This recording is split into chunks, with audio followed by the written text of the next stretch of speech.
Jai Hind friends, welcome to the YouTube channel of Youth Gurukul.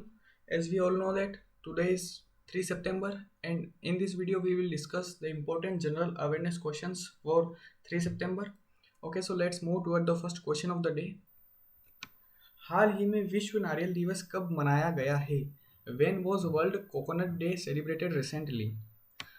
Your options are 31 अगस्त, 2 सितंबर, 1 सितंबर या 4 सितंबर। जी हाँ, इसका answer जो है वो है 2 सितंबर। 2 सितंबर को जो है विश्व नारियल दिवस मनाया गया है। अब यहाँ से एक क्वेश्चन ये है कि जो विश्व नारियल दिवस है वो कब से मनाया जा रहा है? तो ये जो है ये 2009 से कंटिन्यू मनाया जाता है 2 सितंबर को। चलिए चलते हैं दूसरे क्वेश्चन की तरफ। हाल ही में आरबीआई ने किस बैंक पर 25 लाख रुपए का जुर्माना लगाया है? Recently which bank has been fined ₹25 lakh by RBI? Okay, so your options are Axis bank, IDBI bank, HDFC bank या बैंक ऑफ इंडिया। तो जी हाँ, इसका जो राइट आंसर है वो है एक्सिस बैंक। जो आरबीआई है, रिजर्व बैंक ऑफ इंडिया, इसने एक्सिस बैंक पे जो है अभी 25 लाख रुपए का जुर्माना लगाया है। और जो आरबीआई की स्थापना हुई थी वो हुई थी 1 अप्रैल 1935 को। और इसके जो अभी इसका जो हेडक्वार्टर है वो है मुंबई में और इसके जो गवर्नर है वो है शक्तिकांत दास। अब यहाँ से एक क्वेश्चन ये उठता है कि जो एक्सिस बैंक है इस पे जुर्माना क्यों लगाया गया है आखिर? तो जो आरबीआई की जो कुछ केवाईसी की जो गाइडलाइंस थी उसका पालन नहीं किया है एक्सिस बैंक ने, इसीलिए उस पर 25 लाख रुपए का जुर्माना लगाया गया है। Okay, so let's move toward the third question of the day. हाल ही में सीबीटी के अध्यक्ष के रूप में किसे नियुक्त किया गया है? Who has been appointed as the chairman of CBDT recently? And your options are Rajneesh Kumar, Pankaj Kumar Singh, जेबी महापात्रा या नरेंद्र मोदी। तो इसका जो राइट आंसर है वो है जेबी Mohapatra.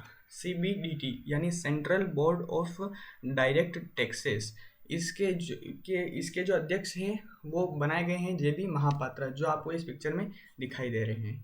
Okay, so let's move toward the fourth question. हाल ही में किस केंद्र शासित प्रदेश के उपराज्यपाल ने साथ नामक पहल का उद्घाटन किया है? Recently the lieutenant governor of which union territory has inaugurated the initiative called साथ?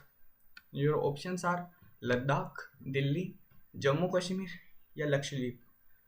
तो जी हाँ, जो जम्मू कश्मीर के जो उपराज्यपाल हैं, लेफ्टिनेंट गवर्नर वहाँ के मिस्टर मनोज सिन्हा, इन्होंने साथ नामक एक पहल का उद्घाटन किया है, जो कि वहाँ पे जो SHG यानी जो सेल्फ हेल्पिंग ग्रुप्स की जो महिलाएं होती है उनके लिए जो साथ नामक एक पहल का उन्होंने उद्घाटन किया है।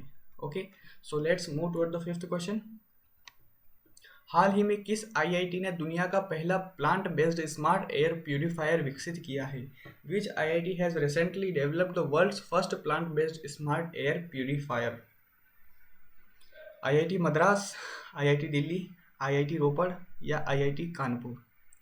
तो जी हाँ, इसका जो राइट आंसर है वो है आईआईटी रोपड़। जो आईआईटी रोपड़ है इसने आईआईटी दिल्ली और आईआईटी कानपुर इन दोनों के साथ मिलकर जो वर्ल्ड का जो पहला plant based smart air purify विकसित किया है।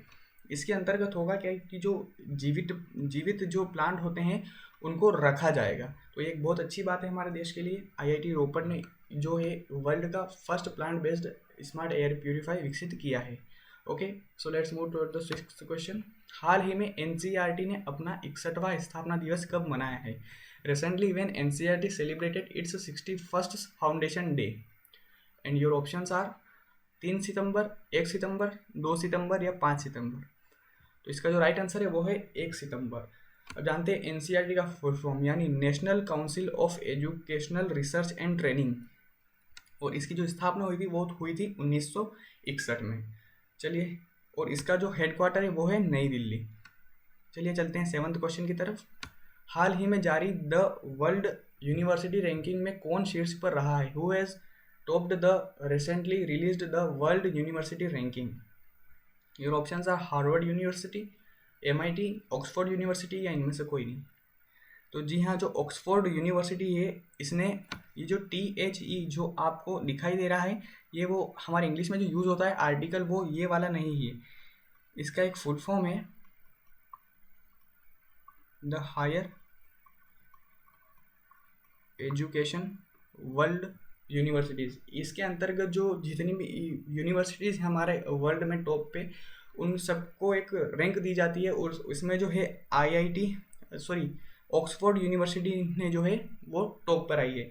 अब ये तो हो गई वर्ल्ड की बात, और अगर हम अपने इंडिया की बात करें तो IISc जो बेंगलुरु में है उसने इंडिया में टॉप किया है। Okay, so let's move to, ये है हमारी ऑक्सफोर्ड यूनिवर्सिटी। चलिए चलते हैं क्वेश्चन की तरफ। हाल ही में मॉर्गन स्टैनली ने वित्त वर्ष 2022 में भारत की जीडीपी कितने प्रतिशत रहने का अनुमान लगाया है? Recently Morgan Stanley has estimated India's GDP to be what percent in the fiscal year 2022? Your options, sorry, जो जीडीपी का फुल फॉर्म होता है ये हमें पता है, ग्रोस डोमेस्टिक प्रोडक्ट, ये बहुत इंपॉर्टेंट है। और ये जो मॉर्गन स्टैनली है इन्होंने ये प्रेडिक्ट किया है, ये अनुमान लगाया कि जो 2022 में जो इंडिया की जीडीपी है वो 10.50 तक रह सकती है। Okay, so let's move to the 9th question. हाल ही में किस देश ने खाद्य आपातकाल को विदेशी मुद्रा संकट घोषित कर दिया है? Which country has recently declared food emergency as a foreign exchange crisis? आपके ऑप्शन है भूटान, श्रीलंका, बांग्लादेश या भारत। तो जी हाँ, हाल ही में अभी जो श्रीलंका है इसने खाद्य आपातकाल को विदेशी मुद्रा संकट घोषित कर दिया है। आइए जानते हैं श्रीलंका के बारे में कुछ एक्स्ट्रा फैक्ट्स। जैसे कि हमें पता है जो श्रीलंका की कैपिटल है वो है जयवर्धनपुरा कोटे, और यहाँ के जो प्रेसिडेंट है वो है गोटबाया राजपक्षा, और यहाँ की जो करेंसी है वो श्रीलंकन रूपी। हम जानते हैं कि ये जो खाद्य आपातकाल ये होता क्या है, तो ये जो करेंसी है श्रीलंका की, श्रीलंकन रूपी, ये जो है इसमें कमी आई है in comparison to American dollar. ये 7.5% इसमें अभी कमी आई है, और उसी की वजह से जो श्रीलंका का जो खाद्य आपूर्ति है वहाँ पर उस पर इफेक्ट पड़ा है। तो वहाँ की गवर्नमेंट ने अभी जो है खाद्य आपातकाल घोषित कर दिया है। Okay, so let's move to the 10th question and the last question of the day. हाल ही में राष्ट्रीय शिक्षा नीति 2020 को लागू करने वाला दूसरा राज्य कौन बन गया है? Recently, who has become the second state to implement the National Education Policy 2020? Your options are Odisha, Kerala, Madhya Pradesh या इनमें से कोई नहीं।